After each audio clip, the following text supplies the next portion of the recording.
Bueno, vamos a seguir. Pero antes quiero terminar de leer lo de Giordano Bruno porque era poquito. La clase pasada me lo salteé, pero queda muy poquitito de la interpretación de Giordano Bruno, que es importante. Y sobre todo para ver que la de Gigerich contiene, no es idéntica, pero la contiene, se apoya, la profundiza, la deja atrás también. Es obvio porque Gigerich está en el siglo XXI y este hombre, Giordano Bruno, en el siglo XVI. Es imposible que un pensador del siglo XXI repita a un pensador del siglo XVI, porque los problemas, las circunstancias, el contexto y el modo del pensamiento son radicalmente distintos. ¿Se entiende esto, no?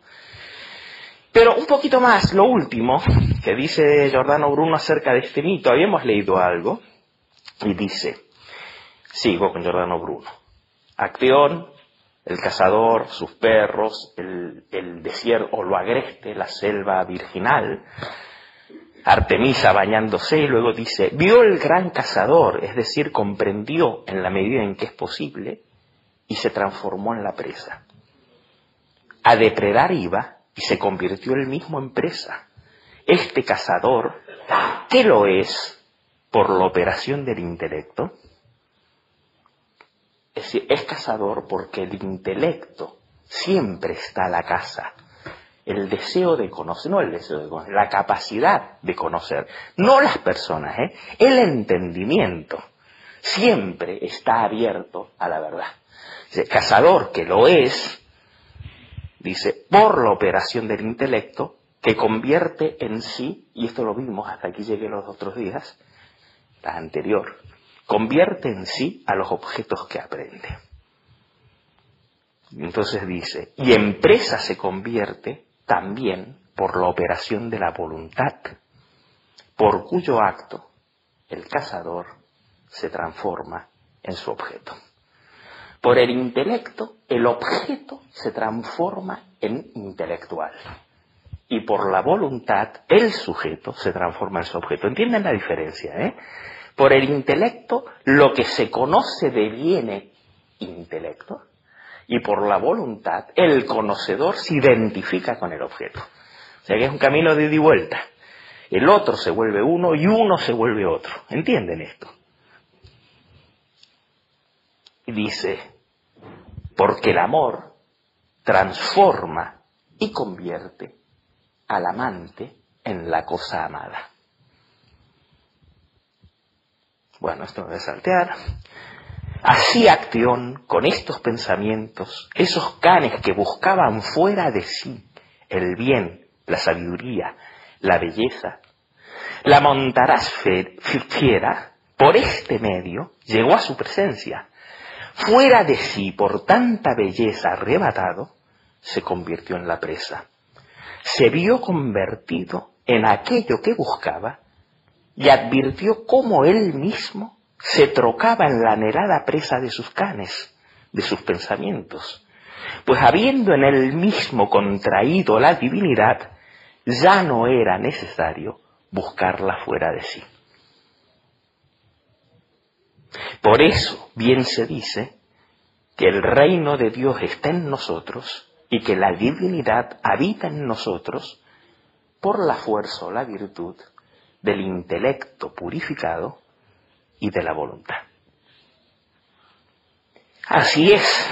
He aquí, pues, cómo Acteón, convertido en presa de sus propios canes, perseguido por sus propios pensamientos, corre y dirige los nuevos pasos, renovado en cuanto procede divinamente con mayor ligereza, es decir, con mayor facilidad y con más eficaz vigor, hacia la espesura, es decir, hacia los desiertos, es decir, hacia la región de las cosas primeramente incomprensibles.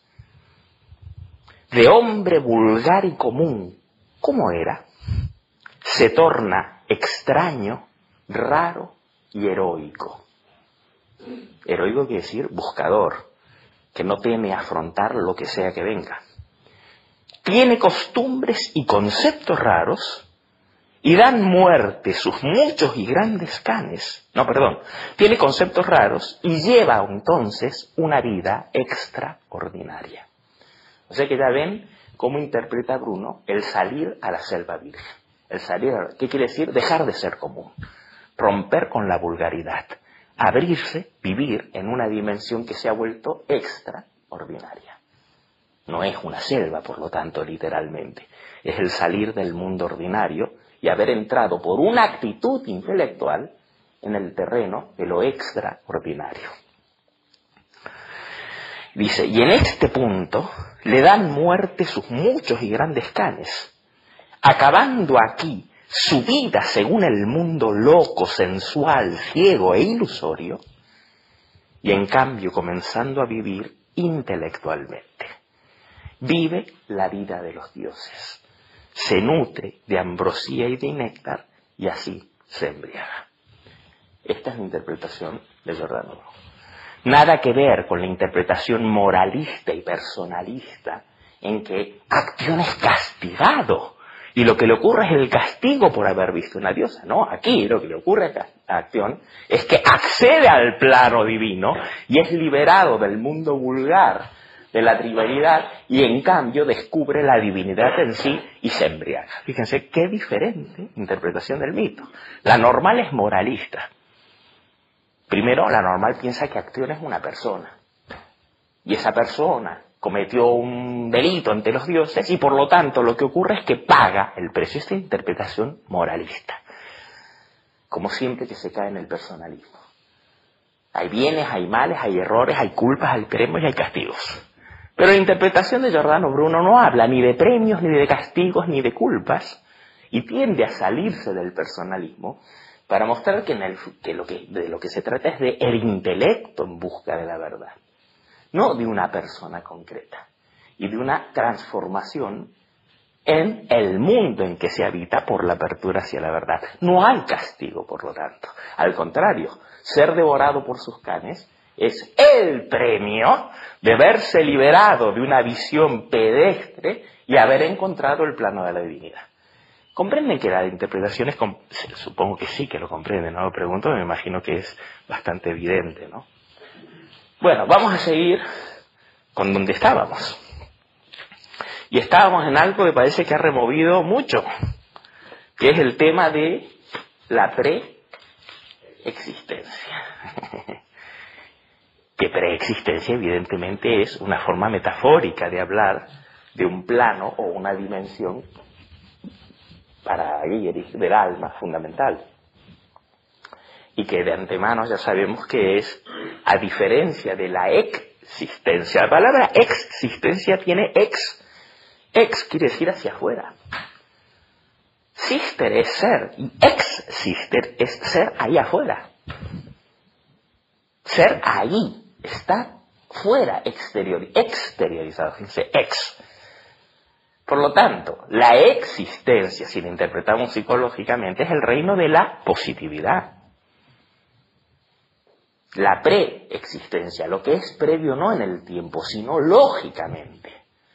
No temporalmente, sino lógicamente. De lo que toda existencia depende para poder estar ahí afuera, hacia donde sale el ex.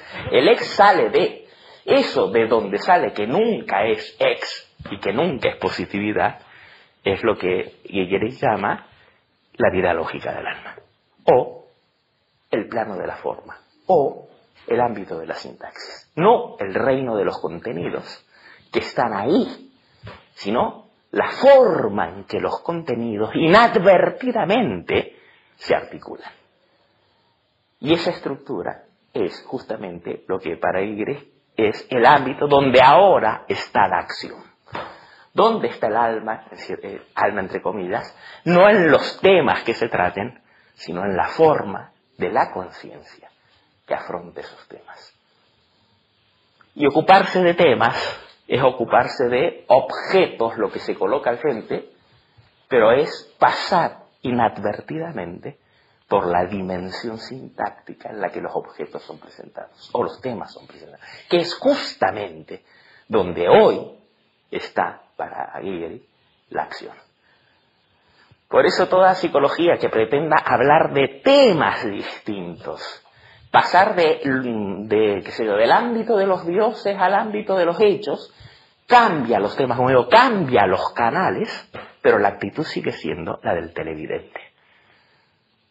El tema no es qué canal miro, el tema es la actitud de espectador que salta a distintos temas, pero en ningún tema aparece lo esencial, que es su saltar de tema en tema. ¿Comprenden esto? Esto es fundamental entenderlo. Claro, requiere una capacidad de poder separar la forma de los contenidos. Esto es lo mínimo que se le puede pedir a un adulto, ¿no? Que no confunda los contenidos con la forma en que están organizados. Que no confunda...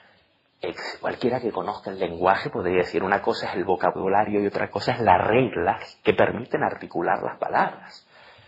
Me fui a pero desde no tiene sentido. ¿Por qué? Porque sintácticamente está mal construido. En cambio, decir los elefantes toman café con leche cada día, sintácticamente está bien construido, pero no es verdad por lo que dice.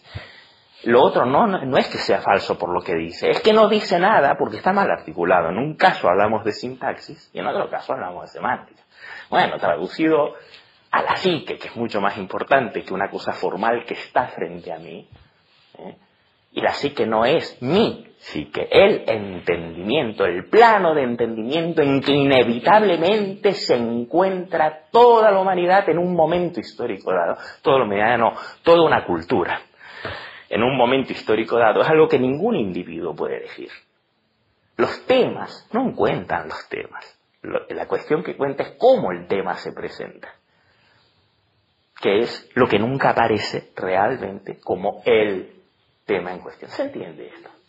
Por eso siempre insiste, el psicólogo solo puede ocuparse de lo que aparece, no en el aire. En el aire, hablar en general no es hacer psicología, es variar en el vacío. Por lo tanto, siempre aparece el tema, que puede ser esto, que puede ser aquello, que puede ser... Y lo interesante es no perderse en el tema, sino a través de penetrar en el tema, advertir, ya no el tema, sino la sintaxis, que es lo que le da su sentido al tema, su colocación del tema. Esto sería a través de Midgard, que es los temas, sean los que sean, llegar a la captación de Utgard, que no es un tema más. O, como dice él, a través de cualquier fenómeno, cualquier cosa, llegar al alma, vamos a decir así, que se está expresando en ese fenómeno. Y llegar al alma que se está expresando en ese fenómeno no es saltar a otro fenómeno, sino que se muestre la estructura lógica en la que el fenómeno se ha hecho presente. Bueno, yo no lo puedo explicar de otra manera. Ahora tendremos todo lo que vamos a leer para explicarlo, pero va por aquí, ¿no? Entonces él dice, si la preexistencia ha de tener un significado concreto, que no sea referirse a alguna entidad misteriosa, que es a lo que a los esotéricos les encanta. Preexistencia es otra cosa al lado de la existencia. Por un lado está la existencia, que es un tema, y luego, en el otro cuarto, la preexistencia, que es otro tema. Es todo cuestión de temas. Y la preexistencia es el tema misterioso que está en el otro cuarto de la existencia. Uno sale del cuarto de la existencia y se mete en el cuarto de la preexistencia. Esa es la versión trivial, banal, común y por cierto esotérica también, de lo que pueda ser preexistencia. Pero eso es totalmente metafísico, es postular un plano de realidad que no se puede de ninguna manera demostrar. Es postular que hay otra cosa incognoscible allí, pero esa postulación es totalmente un decreto. No es una experiencia, es un decreto. Es un credo, es un acto de fe. Te lo tienes que creer porque lo dice Juan o porque te parece o porque te suena bien, pero no lo puedes vivir. ¿Se entiende? Eso es metafísica. Bueno, de una manera simplificada. Pero si preexistencia ha de querer decir algo importante que no sea esta banalidad metafísica, o como lo dice él, si la preexistencia ha de tener un significado concreto y no una abstracción mental, en lugar de referirse a alguna entidad misteriosa o una existencia anterior, que seguiría siendo existencia por lo tanto, tiene que referirse al alma en tanto que vida lógica. Subrayado, vida lógica. Como he dicho antes, el alma no existe. No existe. No es una entidad. No es un ente. No es un ser. No es un, entre comillas, factor. ¿A quién puede aludir con esto del factor? ¿A quién puede aludir? ¿Quién insistía en que en el alma existen los dioses que son los factores, los hacedores? Jung, claro, esa es la versión típicamente junguiana. Junguiana no de los seguidores de Jung, sino del que está en la obra de Jung. El factor anímico, facere, el hacedor anímico. Para Jung la existencia de lo anímico se muestra en su efectividad. Hay cosas que yo no hago, pero que determinan mi vida anímica, y estos son factores. Y estos factores se los puede llamar dioses, se los puede llamar complejos, se los puede llamar como se quiera, pero según Jung son reales porque actúan. Pues lo que está diciendo es que si son reales y actúan, eso no es el alma. Porque lo que él entiende por alma es absoluta negatividad y no positividad. No existe el alma. Claro, la mente común con esto ya friqueó, y me imagino que muchos dicen, ¿pero cómo no existe el alma? Entonces estamos hablando de nada. Sí, la mente común es eso. O existe o no existe. Si existe es, y si no existe es vacío, nada. No puede ver otra cosa, ¿no? La lógica muy simple de que o entra en la caja o está fuera de la caja y no hay más alternativa. O es blanco o no es blanco, no hay nada que ver. Pero claro, lo que está diciendo Viguerie es que es completamente distinto. Puede no existir y no por ello ser nada de nada, sino incluso ser determinante. Pero no está en el plano de la existencia, es decir, de la positividad. ¿Se entiende? Entonces él dice, el alma no existe, no es una entidad, no es un ser, un ente o un, entre comillas, factor. Es vida lógica. Es movimiento lógico. Por ello, el alma no puede realmente ser imaginada. Se parece mucho a Heidegger, ¿no? ¿Qué es eso? ¿Es fuera o dentro? ¿Eh? Se parece mucho a Heidegger, ¿no? No importa. Lo importante ahora no es que lo comparemos con nadie, sino que entremos en él. Pero el artículo este que has enviado. Sí, ¿qué mandé? Hombre, claro, para que lean acerca de existencia y todos los problemas que hay, ¿no? Se parece mucho a muchas cosas, pero a su vez es original. Porque claro, al decir que es un puro movimiento, no una cosa que se mueve, pues si digo que es una cosa que se mueve es una sustancia, pero no es una cosa, es simplemente el moverse. Y es por lo tanto proceso, no sustancia. Dinamis y no actualidad. Claro, esto no se puede imaginar. ¿Por qué? Porque la imaginación sustancializa. Te tienes que imaginar o un ser, o un ente, o un espacio, o un animal, pero no puedes imaginar sin cosas imaginadas. La imaginación es esencialmente sustancializadora. Pues está muy bien para muchas cosas, pero justamente lo que no puede la imaginación es acceder a lo insustancial, a lo inexistente. En cuanto te lo imaginas, aparece la imagen como algo inexistente, pero al ser algo ya es existente. Ya sea que te lo imagines como un caballo, como un paisaje, como un cuarto detrás de otro cuarto, todo eso que te imaginas son entes. Esta es la razón por la que insiste tanto Viguerie en que hay un plano del alma que va más allá, no más aquí, sino que ya no se puede captar imaginando, sino que solo se puede pensar. No contemplar, mirar, como si se mirara a la tele, sino pensar, que implica entrar en ello activamente. Volverte ello, no volverte personalmente, sino que el intelecto se vuelva a lo pensado, que es justamente de lo que hablaba. No está frente a lo pensado como un contemplador frente a un cuadro, sino es el proceso mismo del pensamiento donde se crea. ¿Entienden de lo que está hablando? Este pensar tiene que ver, por lo tanto, con la creación de la verdad, con la creación del arte, que no es un fenómeno en el objeto artístico, ni una contemplación pasiva en el espectador, sino la recreación, un movimiento por el cual el arte se erige nuevamente, la obra vuelve a la vida. Este volver a la vida no está fuera, no está dentro, no es solo un acto del sujeto, no es solo una propiedad del objeto, es cuando se hace en uno, porque es un hacer, no un contemplar. Lo estoy tratando de explicar con imágenes y por lo tanto esto hasta que no piensen no se va a ver. Estoy mostrando una limitación. Pero es para que a través de la imagen pueda pegar el salto. Sigo. Dice, ¿no te digo? Sí, dice lo que digo yo. Estoy de acuerdo, porque ahora me sigue. Porque habíamos leído que decía, es por esto que el alma no puede ser imaginada. Y luego añade, tiene que ser pensada. Tiene que ser pensada. El reino de, entre comillas, el alma preexistente es, hablando lógica y psicológicamente, y todo esto está subrayado, el mundo anterior, el anterior no es temporal, es lógico, anterior a ser ontologizado, positivizado y preposeído por el ego.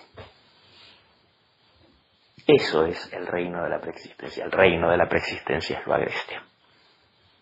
No lo cercado, mapeado, con caminos construidos, con protecciones, techos, anticipación de lo que te vas a encontrar, sino lo anterior a todo eso. Otra vez estamos hablando en imágenes. Cuando él dice el alma preexistente, hace una nota a pie que dice, la frase el alma preexistente ocurre en la obra de Jung también.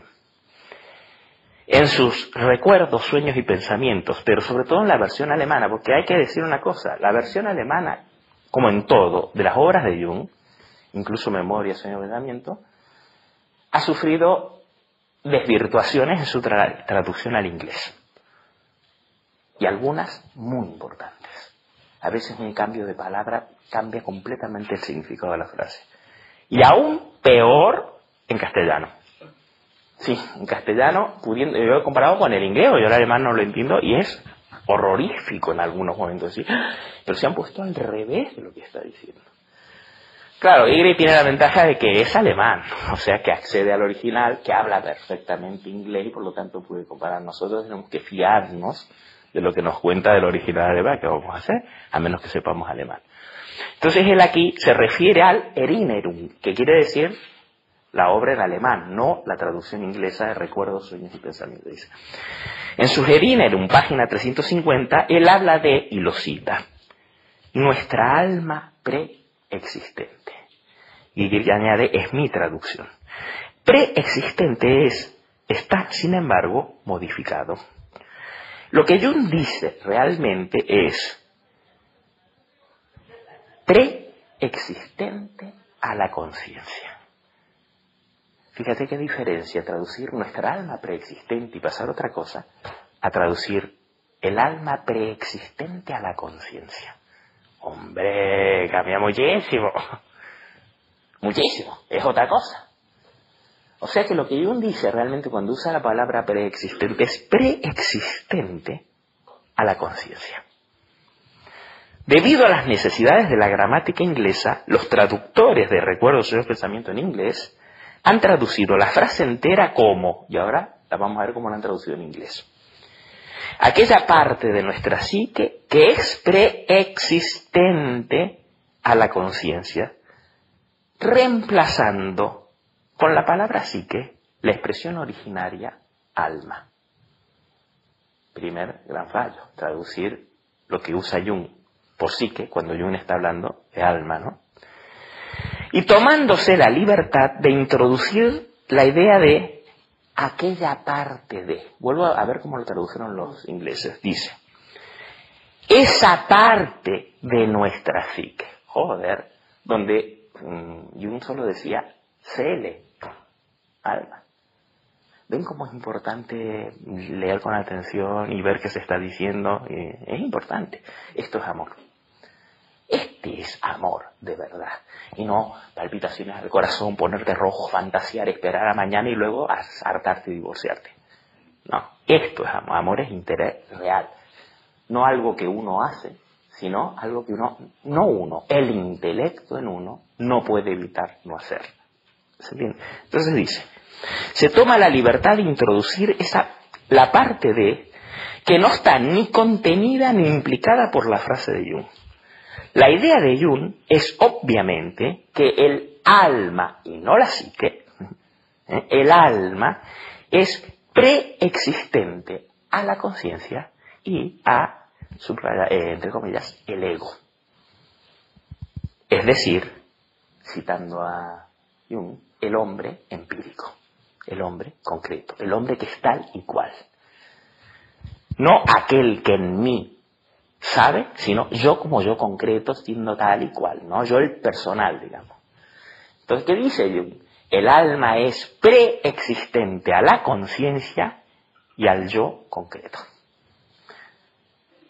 Bueno, ahí hay una idea de que el yo concreto, el mundo de lo concreto, el mundo del yo, el mundo al que yo se encuentra, que es un mundo empírico, formado por hechos, por datos, por cosas que existen y están ahí, no es el mundo del alma, que es el mundo de la preexistencia.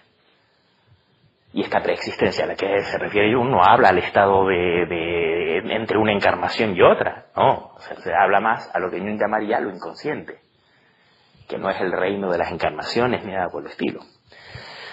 El momento en que la frase de Jung es leído del modo que implica la versión inglesa de Recuerdos, Sueños, Pensamiento, el alma se ve subsumido, metido dentro del mismo hombre empírico, como si fuera una parte de él, de quien Jung había dicho justamente que era preexistente. Y por lo tanto, en la traducción en inglés se produce una inversión de la relación. En la traducción en inglés queda como que el alma es una parte del hombre concreto, cuando lo que Jung había querido decir es que el alma es el reino de la preexistencia al hombre concreto. Cuando el yo emerge, el alma ya no está. Y cuando el alma está, es la preexistencia que no tiene que ver con el reino del yo. ¿Se entiende esto?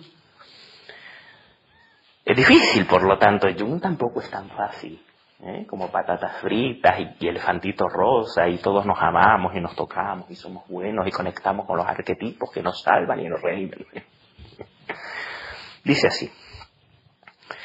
El reino del alma persistente, por lo tanto, es, hablando lógica y psicológicamente, el mundo antes de haber sido ontologizado, positivizado y preposeído, o sea, transformado en objeto,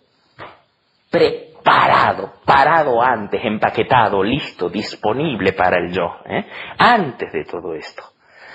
Dice, y hablando mitológicamente, es decir, hablando imaginativamente, sería el mundo durante el tiempo primordial de, entre comillas, los orígenes.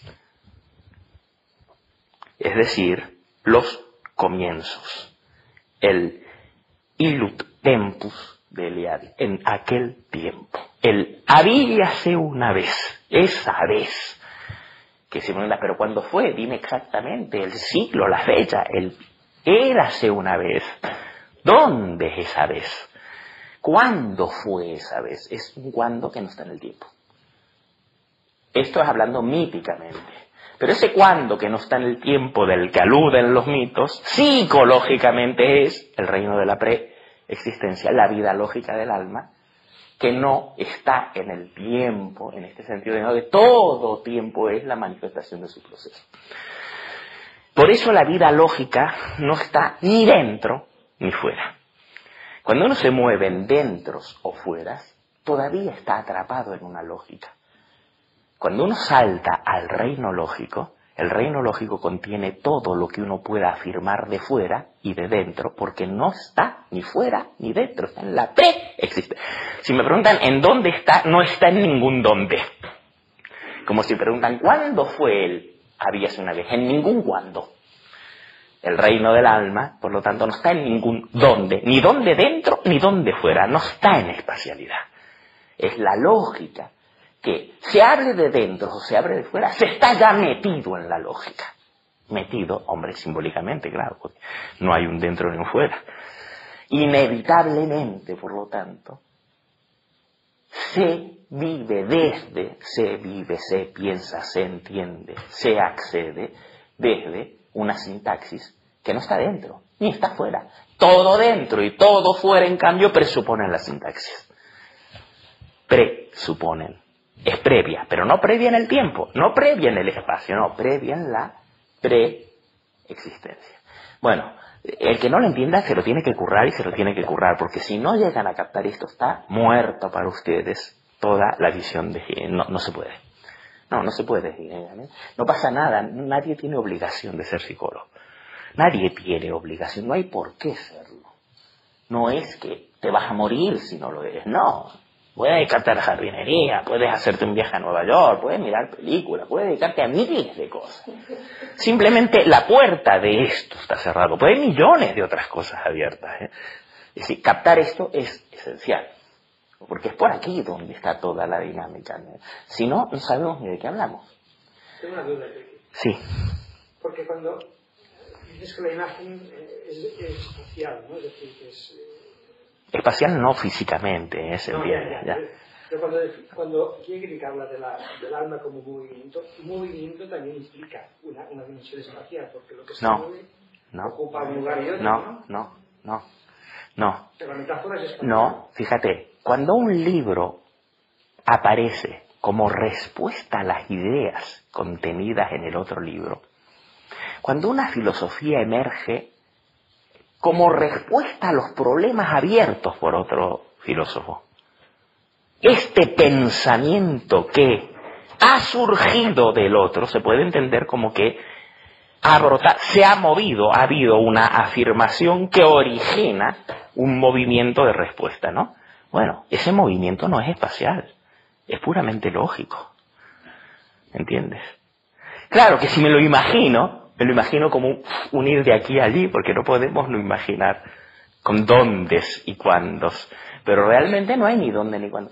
Incluso el movimiento del discurso, yo ahora mismo, al leer, estamos siguiendo un hilo de pensamiento.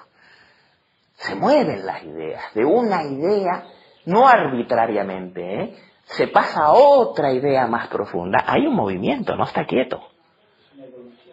De ideas, no física. Y por lo tanto no ocurre en el espacio. No empieza en tal latitud y acaba en tal otra. Ni en tal metro de este cuarto y acaba. Es que no, nosotros estamos en el cuarto. Pero el pensamiento que se mueve no está en el cuarto. No está en ningún estar, no tiene estar. Es lógico. Eso sí, si me lo quiero imaginar, inevitablemente me lo imagino.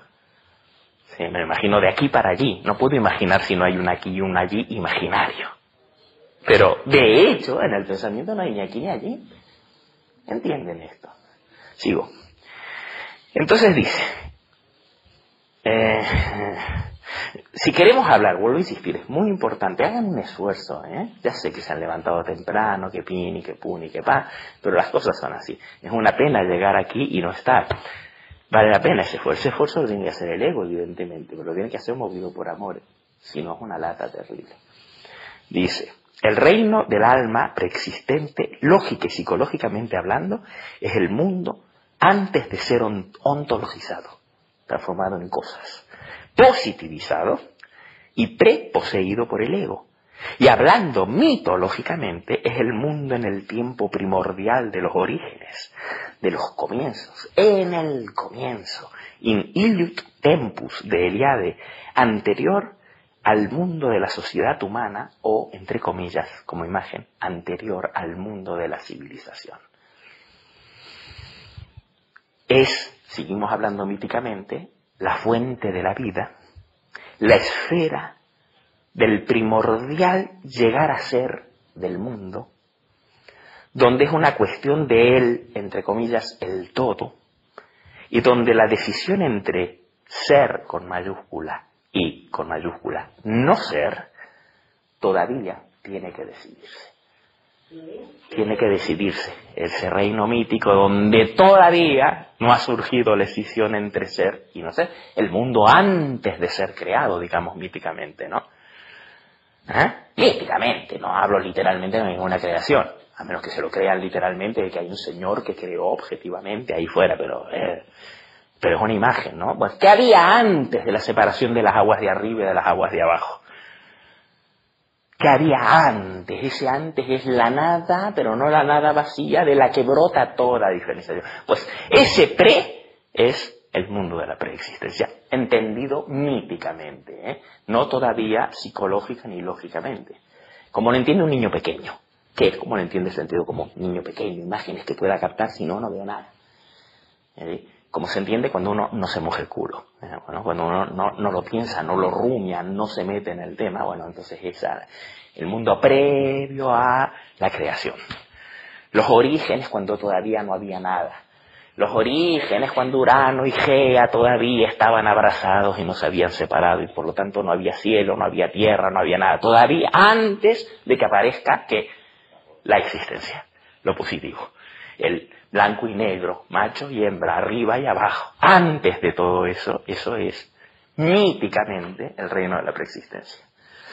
Evidentemente, solo con esta perspectiva estamos moviéndonos en una concepción que no da la altura de la conciencia de Occidente en el siglo XXI, que es una conciencia que ya está con la física cuántica, con la relatividad, con años luz, con realidades físicas paralelas y todo esto, la mente que todavía necesita imaginarse un padre cielo y madre tierra pegado, prohibido, no puede. Sí, fíjense cómo estamos moviéndonos muy por detrás de la conciencia que ya está decidiendo el destino histórico en el que estamos embarcados aunque no lo sepamos. Es así. Entonces dice, pero ven cómo él conoce el tema mítico y lo describe muy bien, ¿no? El origen, el anterior a la civilización, la fuente de la vida, la esfera del primordial llegar a ser del mundo, donde se trata del todo y donde aún no se ha decidido la decisión entre ser y no ser. La conclusión que hay que sacar de estas consideraciones es que el alma, o como lo decía Jung, y esta frase de Jung, la realidad psicológica, sería lo mismo, no es nada óntico, no es ningún ente. Y por lo tanto, no se puede afrontar en términos ontológicos y con presuposiciones ontológicas. El alma es vida lógica. Es decir, el alma no existe. El alma, en inglés, is not significa no es y no existe. El alma no es, o, dicho de otra manera, solo es negatividad.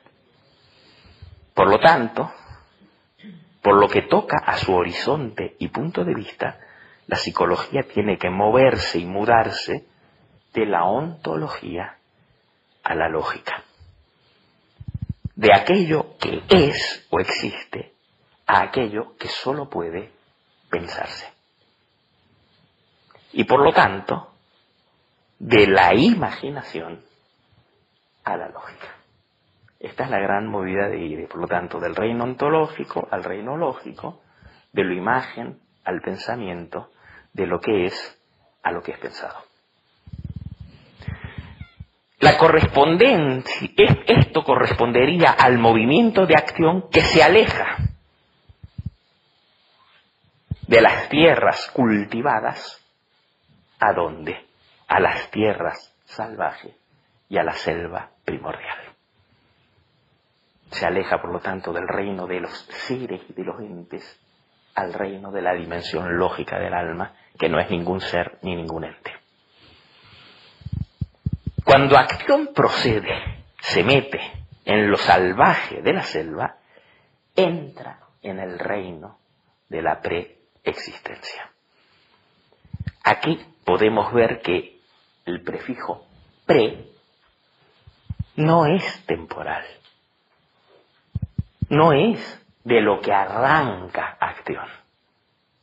Él llega a la preexistencia, por lo tanto, pre no quiere decir que es lo primero, al contrario, acción no parte de la preexistencia, parte de los campos cultivados, los senderos conocidos, y entra en la preexistencia. Por lo tanto, el pre no es pre de tiempo.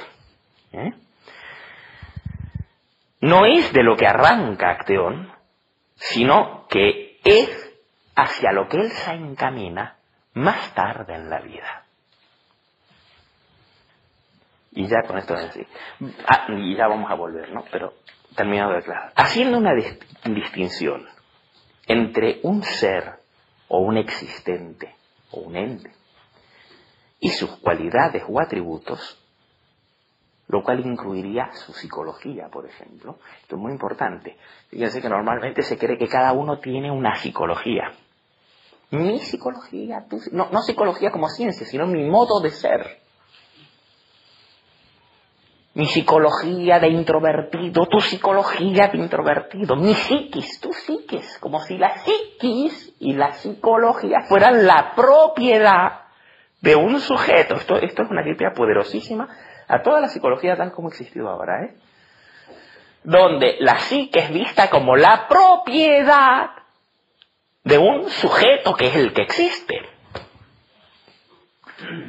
No se ha visto, por lo tanto, el alma como el sujeto, sino se supone que hay sujetos que existen, que tienen alma, que tienen pelo, que tienen carácter, que tienen familia y tienen psique. Psique es propiedad de... ¿Entienden esto? Esta es la visión que inevitablemente acaba en personalismo, en subjetivismo y que evidentemente permanece ciego para la dimensión donde, según Guigeri, está el reino del alma. Inaccesible, cuando se presuponen que existen cosas cuyas propiedades es lo anímico. Entonces dice, haciendo una distinción entre entes y sus cualidades o atributos, incluyendo sus psicologías, el hacer esta distinción, entre entes y sus cualidades es el instrumento para quitar al pensamiento de su lugar nativo dentro de la selva primordial donde Acteón está cazando y para establecerlo en el mundo ordinario de las cosas y la gente ya positivizados, ya cercados. O sea que cada vez que se da por supuesto que hay sustancias existentes de las cuales lo psíquico es una propiedad, ya se está en el reino cercado, definido, de entes y de cosas con propiedades, y no en el terreno de lo agreste, de la preexistencia, que es donde está la vida lógica del alma. ¿Se entiende esto? Esto es fundamental, y luego incluso se baja a lo personal. Por eso yo he insistido que el ir a tener experiencias, sean luminosas, sean terapéuticas, sean constelaciones que me hacen ver a mi tío abuelo como la fuente de mis dificultades y lloro mucho, sea un contacto perfumado con algo que me sacude, me desprende del cuerpo, subo y bajo a esos mundos, supramundos, hablo con dioses, bajo con dioses, y son cosas que me pasan, en el me pasan, lo que cambia es lo que experimenta, pero no el sujeto que experimenta. Por lo tanto, uno ha transformado las cosas que a uno le pasan, pero su autodefinición, que es el reino lógico, permanece intocado, porque no se pone a juego. Solo puede haber una transformación, no en el reino del ego. El reino del ego, que se mueve en el terreno cercado de experiencias, de cosas, etc., puede jugar a todo como ver la tele, porque son cosas que ve, que siente, que imagina, pero él nunca está. Él es la cosa, él es el verdadero sujeto de todo esto. Y siempre nos ocupamos con las propiedades del sujeto, el sujeto se quedó fuera. Una psicología que se ocupe de lo que le pasa a las personas deja algo fuera. ¿Qué es? ¿Quiénes son esas personas?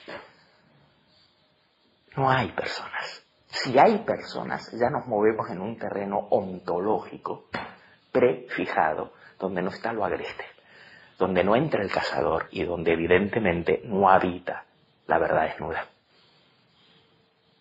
Donde habita la verdad desnuda, hasta este presupuesto tiene que ser metido en juego. No por mí, por entendimiento. hasta el sujeto al que le pasan cosas es sometido en cuestión. Es decir, hasta donde el presupuesto ontológico se tira por la borda. ¡Wow! Esto es nuevo. Donde no hay entes, ni cosas, ni personas, solo el proceso. Bueno, voy a seguir adelantado un poco, pero bueno, voy adelantado para que vean que esto no es banal.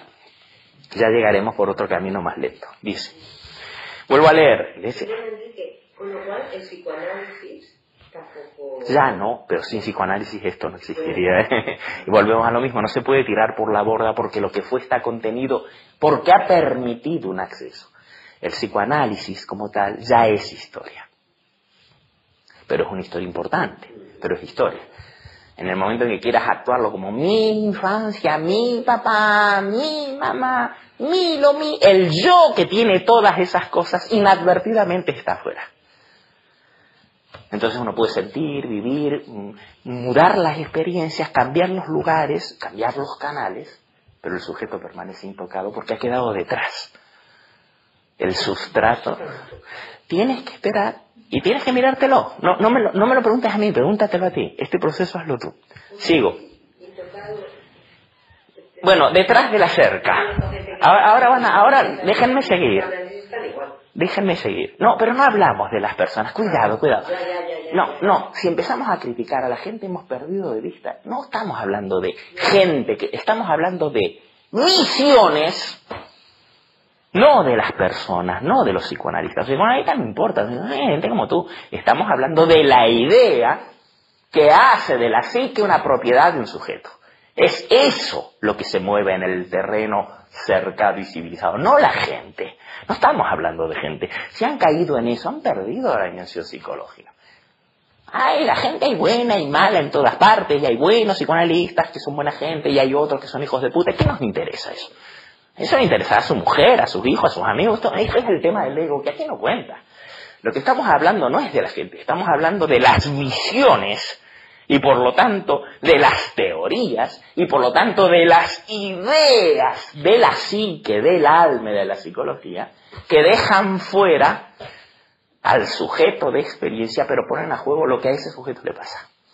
Y claro, por supuesto, el psicoanálisis como idea, no Freud como persona, está dentro de estas corrientes que inadvertidamente se mueven en lo ontológico y no en lo lógico, pero también pasará con gran parte de la psicología analítica y también con gran parte, casi toda, la psicología arquetipal.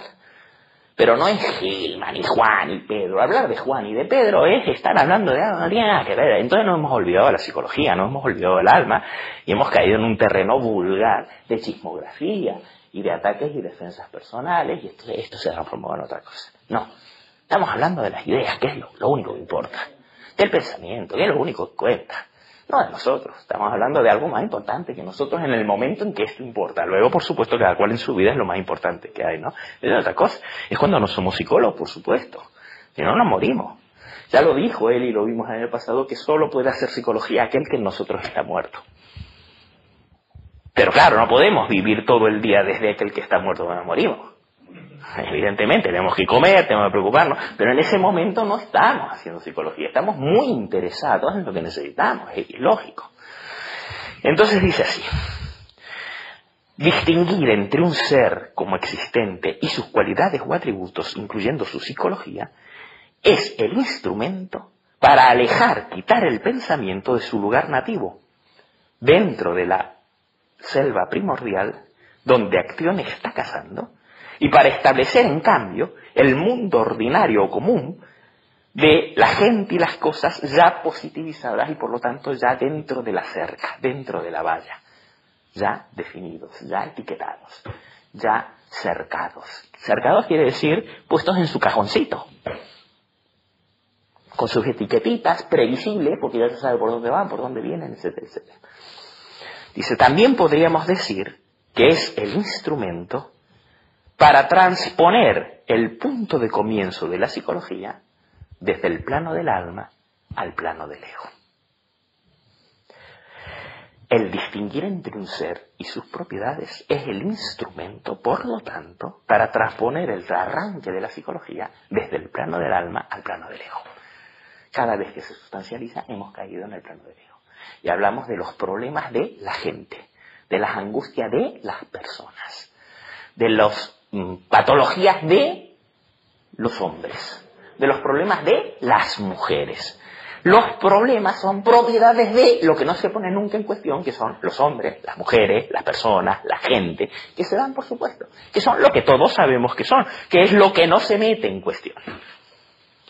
Y por lo tanto esta psicología que no mete en cuestión todo esto es muy civilizada, no es pensamiento salvaje, que es pensamiento que cuestiona no solo los temas, sino a sí mismo. ¡Guau! Ese es pensamiento salvaje. Salvaje en el sentido de acción. Es la única forma en que acción pueda encontrar a Artemisa. Es la única forma en que pueda volverse él mismo el objeto buscado. De la otra manera siempre estará mirando detrás de la cerca. Entonces será un espión, no será quien se transforme en Artemisa. Entonces no habrá salido nunca a lo agreste. Entonces la selva será un lugar, no un estado. Sigo. Entonces dice, el ego como posición o como mentalidad, no el ego como persona concreta, sino como colocación, como mentalidad, es decir, como punto de vista, en contraste con un, entre comillas, complejo, no es otra cosa sino la postulación de entidades como algo que está más allá o fuera de las características que se dice que estas entidades tienen o son. El ego es aquella posición, por lo tanto, que consiste en poner, posicionar, colocar. En inglés hay un juego de palabras introducido en castellano. Position es la posición, and positing, postular. El ego es aquel puesto que pone automáticamente en todo lo que ve. ¿Qué es lo que pone? Pone, ¿dónde está? Propone, mejor todavía.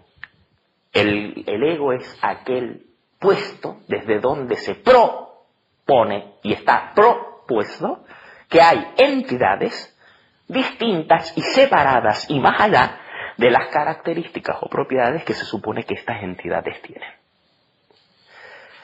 Así, se supone que la mesa es alta, pero ser alta es una cualidad de la mesa, pero la mesa no es ser alta, la mesa mide tanto. La medida es la medida de la longitud de la mesa, el color es el color de la mesa, el espacio es el espacio de la mesa, pero la mesa es el sujeto que está detrás de todas estas propiedades.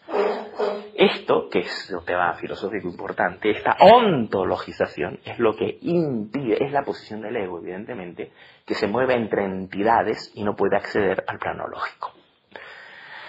Dice así, el ego es esta escisión, splitting, separación, corte, o el poder de producir y mantener esta escisión. ¿Cuál escisión? Entre la cosa y sus propiedades. Entre la persona y su psicología, por ejemplo. La persona y su psique. Por lo tanto, la psique es como una propiedad de algo que no es psíquico, que es la persona. Ahí hay una separación, ¿entienden? Aunque sea lógica. Si distingo a Juan de su psique, ¿qué es la psique? Una propiedad. ¿De quién? De Juan. Por lo tanto, lo psíquico es una propiedad ¿de quién? De un ente que anda por ahí que evidentemente como tal no es psíquico. ¿Entienden esto? Voy muy rápido. No sé, no tengo paciencia con un tema que yo me lo manejo así, pero igual necesitan detenerse en esto. Porque en el mundo cotidiano se vive continuamente en esta falacia de entidades con propiedades. Ni se supone que esto es una mirada acercada y que tiene muy poco que ver con la verdad. Fíjense cómo uno cree que sabe tantas cosas y solo se mueve dentro de un terreno acotado que siempre ha dado por supuesto. Siempre. ¿No? Es así. Es que hay gente con propiedades. Es que hay un sujeto detrás de todas las propiedades que no es ninguna de sus propiedades y permanece intocado por mucho que cambien sus propiedades. Si fuera así, este sujeto no sería psicológico, sino que la psicología sería una propiedad del sujeto. ¿Y quién es este sujeto? Este sujeto que es un cuerpo. Sí, mucha gente cree que la psique es la propiedad de un cuerpo. ¿Por qué no? O una persona, sí, la psicología común, que es personalista, borracha de yo, mí, conmigo, me pasó, te pasó, cree que lo psíquico es propiedad de alguien y que por lo tanto nos ocupamos de las propiedades del alguien, pero no del alguien. Como un cirujano se ocupa de tu nariz, pero no de ti. Claro, tu nariz es algo tuyo, pero no eres tú. ¿Sí? ¿Entienden esto? Y como un drogadicto que se pega un viaje, y el viaje es algo que él vive, pero él no es el viaje. El viaje es algo que a él le pasa. Él, está siempre detrás, ¿no? ¿Qué es esto? Este hueso, esta cosa inmordible. ¿Se entiende esto? Esto es un presupuesto, claro, un presupuesto peligroso, además, un presupuesto además muy occidental, por cierto, esencialmente metafísico. Dice, el ego es esta escisión, la escisión entre la cosa y sus propiedades, entre el sujeto y sus cualidades. El ego es esta escisión, el poder de producir y mantener esta escisión, que por virtud de su postulación de entidad o de sustrato, genera automáticamente positividad. Por lo tanto, ¿qué genera? Pues el ego genera positividad. Porque automáticamente, en cuanto hay ego, hay una escisión entre las cosas y sus propiedades. Y nos movemos en el terreno de cosas y de propiedades, en el terreno de las positividades. Entonces dice, por lo tanto, es por virtud de su postulación de una entidad o un sustrato que genera el ego la positividad como el estadio lógico del mundo a gran escala y el estadio lógico de cada cosa dentro del mundo. El mundo también es una entidad con propiedades, para el ego evidentemente, y cada cosa en el mundo sigue siendo una entidad con propiedades. Para la psicología, esto significa que el ego genera lo que yo llamo la concepción antropológica de la psicología y el enfoque administrativo y tecnológico basado en la eficiencia propio de la terapia. Por lo tanto, cuando la psicología se mueve en este enfoque antropológico, pues ya está el ego en acción. Y cuando la terapia se considera que es algo que se mide por efectividad y resultados y títulos y adiestramientos y escuelas y pruebas, automáticamente ya se está en el terreno del ego. Que evidentemente es el terreno en donde nos movemos prácticamente diariamente todos, y además es el terreno donde desgraciadamente se está moviendo la psicología. Y por supuesto es el terreno donde, por definición, se mueve la ciencia, y está muy bien que se mueva ahí. Pero es un terreno acotado al que no tiene nada que ver con acción, ni con Artemisa, ni con lo salvaje, ni con lo agreste, ni con aquello que hasta el propio presupuesto es puesto a juego. Por lo tanto, no hay un observador imparcial, sino que no hay un observador, hay una entrada en ello, y no solo en ello, sino poniéndose a juego uno mismo al entrar en ello, y no solo el ello. Poniéndose a juego, es decir, no, vuelvo a insistir, no poniéndose a juego como persona, ¿eh? La persona no. Si hablamos de persona ya caemos en el reino del ego automáticamente. No, hablo del entendimiento que se pone a juego. Al cuestionar cualquier tema, también está cuestionando el entendimiento mismo del tema. No como si el entendimiento estuviera fuera de los temas entendidos, no. Siempre, por lo tanto, el proceso es que el entendimiento va mudando en la medida en que va penetrando en los temas. Los temas van cambiando, lo dan el entendimiento también. No son, por lo tanto, no la escisión, la separación desaparece. Bueno, ahora podemos seguir porque esto fue una digresión, de que todo esto fue un rodeo de donde estábamos. Y volvemos a donde estábamos. ¿Cómo no lo marqué? Lo marqué, pero se me fue. Sí. ¿Cuál es? Critica esta distinción entre objetos y sus propiedades, o entre entes y sus propiedades, ¿no? Sí, entre sustancias y atributos, para ser más aristotélicos. El mismo lenguaje no está constituido estructuralmente. Muchísimas gracias. Y no es lo mismo. No. Y entonces no utilizamos el lenguaje para, desde incluso Hegel utiliza este lenguaje, no es lo mismo. No es lo mismo. Sujeto y predicado. Ya lo veremos, no es lo mismo. Mira, la ciencia ya ha superado esa escisión. Por ejemplo, la física cuántica ya ha superado la escisión entre el sujeto y el objeto. la ciencia misma ya ha creado lenguajes que no tienen nada que ver con la estructura sujeto y predicado. La lógica actual ya no habla más de sujeto y predicado, habla de funciones. El cálculo diferencial ya no funciona con sujeto, y es antiguo el cálculo diferencial. Es decir, el lenguaje común puede, sí, pero el lenguaje común puede, y lo estamos usando, para cuestionar esta decisión. Por lo tanto, puede ser que el lenguaje nos meta en la decisión, pero también nos permite cuestionar esta decisión. ¿Te das cuenta? No nos condena, por lo tanto. Nos condena si somos inconscientes. Nos condena si no advertimos lo que pasa. Pero el mismo lenguaje nos puede permitir advertir lo que pasa con un uso inconsciente del lenguaje. Ya lo veremos también, porque va a salir, va a salir el tema del lenguaje, como es lógico, va a salir. Vuelvo a la frase que me llevó aquí. Dice así: lo salvaje, lo agreste, era donde estábamos nosotros, es una metáfora para la negatividad del alma. Acción entra, por así decirlo, en el reino de la preexistencia. Y ahí fue que saltamos a capítulos anteriores para decir, ahora continúo. Como tal, acción es la contraparte exacta del perezoso de la antigua saga islandesa, que muchos habrán leído, está colgada en la web desde hace más de un año, y que correspondería que lean, que es el prólogo de este libro que traduje hace un año y medio. Y si no lo han leído, son unos perezosos ustedes, lo tienen que hacer. Oye, claro, menos. Dice, es exactamente la contraparte del perezoso de la antigua saga islandesa con cuya imagen comenzó este libro. Aquel muchacho perezoso en su iglú que no quería salir y estaba echado todo el día para arriba y que la madre continuamente lo picoteaba para que venga, tienes que hacer tu vida, sal, muévete.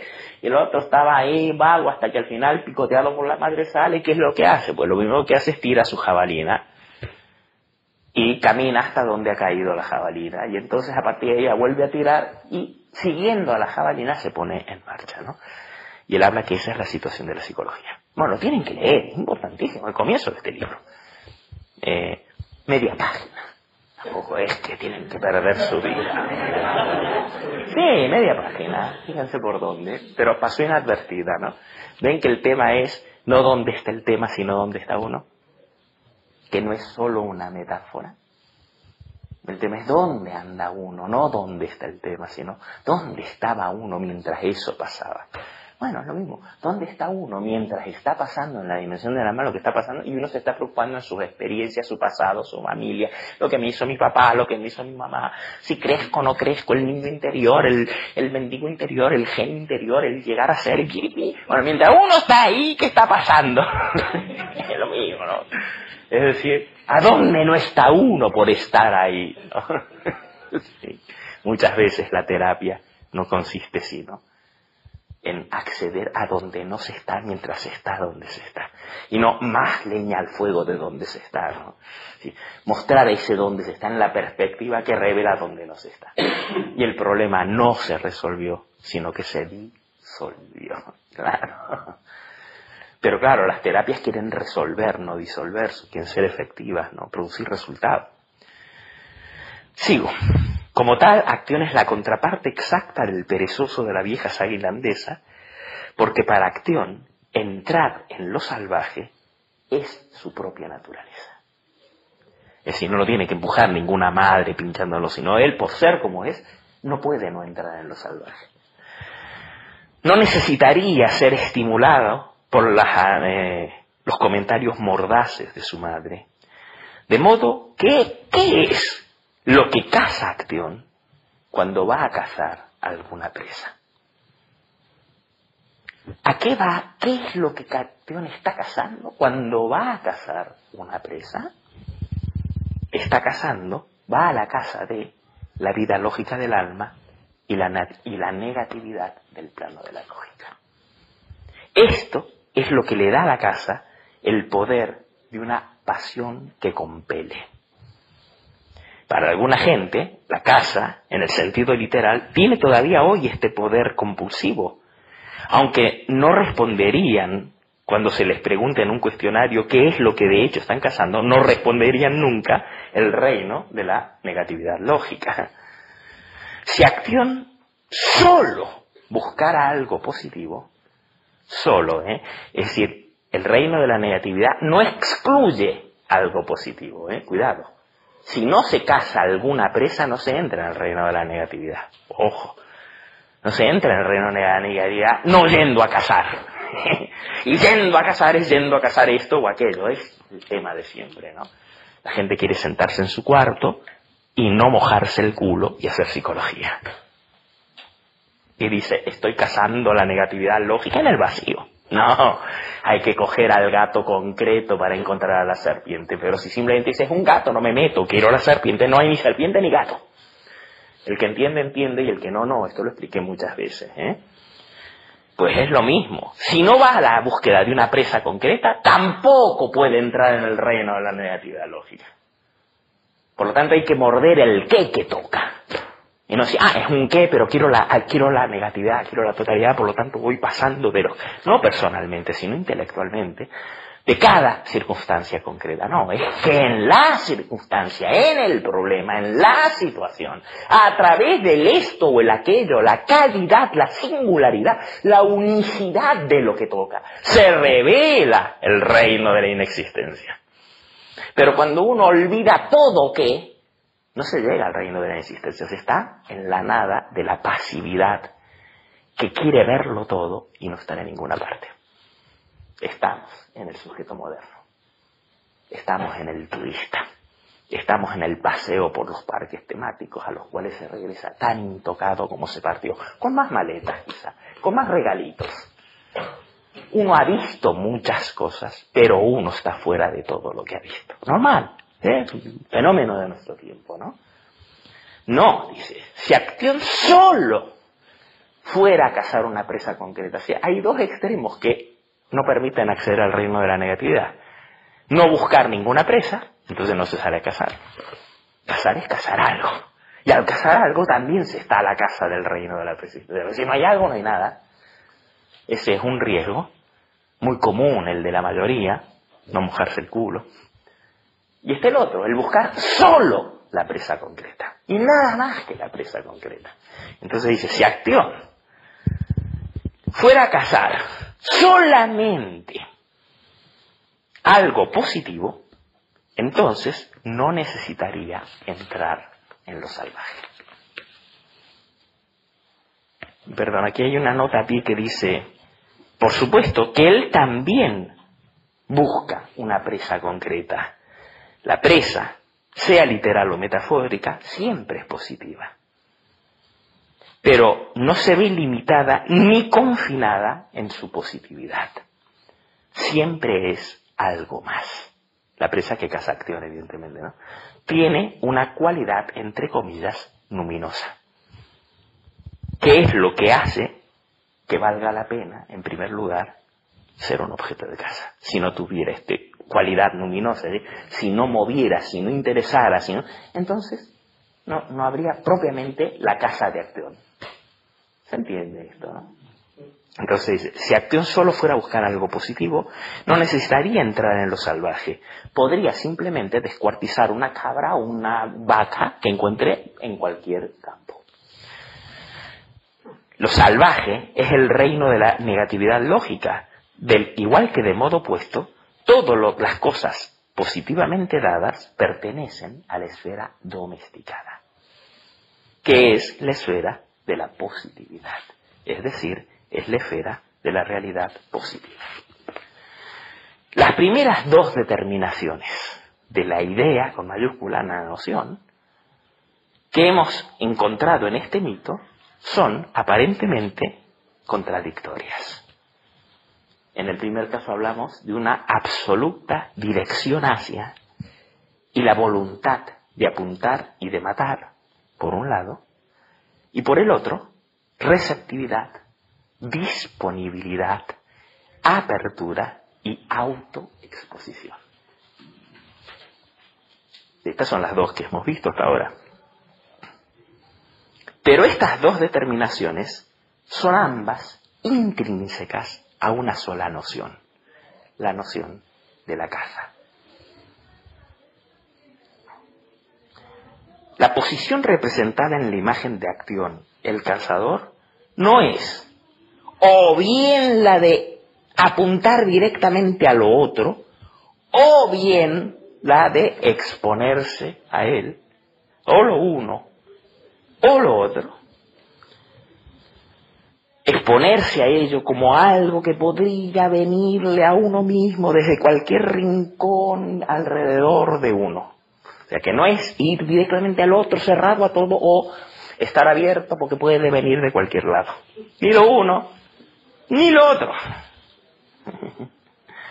Dice, no, sino que es la unidad contradictoria de estar enfocado por un lado y verse rodeado por eso que se enfoca por todos los costados a la vez.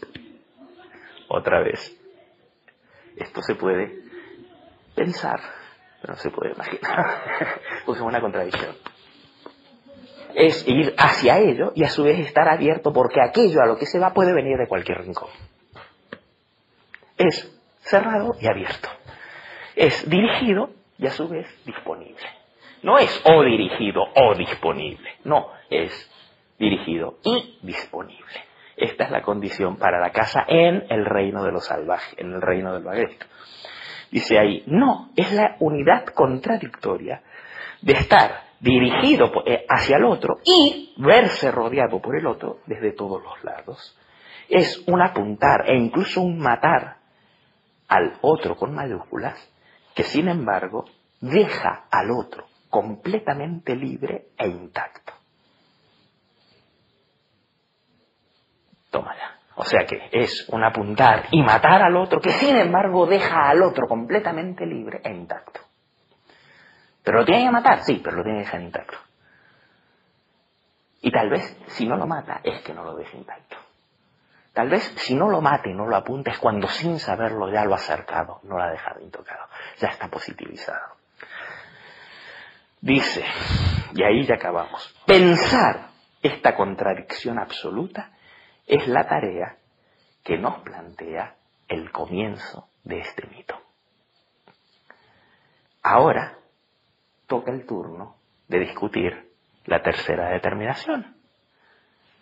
Pero por las razones que más tarde se volverán evidentes, esta tercera determinación tendrá que ser discutida solo después de la cuarta. Y así nos abre el camino a la cuarta determinación, que es, el título es La Epifanía de Artemisa desnuda, o, la revelación de la verdad más íntima del otro con mayúscula. ¿Me da tiempo de leer algo o no? Sí. O sea que, recuerden, ¿alguien apuntó todas las determinaciones del mito? A ver, léelas. Cuando las enumeró. La primera determinación era la noción en el alma en tanto que deseo de conocimiento. La caza. Es decir, la caza, el cazador. La segunda, el ingreso en la selva desconocida, lo agreste. El tercero, que es desde el momento del misterio, se salta... Que nos salteamos, lo entenderemos después del cuarto. Sí. Ahí tienen, cómo hay algo primero, previo, que sin embargo solo puede ser entendido después. El tercero es previo al cuarto, lógicamente. Es previo, y ya lo veremos. Pero si no se capta el cuarto, no se puede captar. Quiere decir que a veces lo previo es lo anterior, es a lo que se llega después.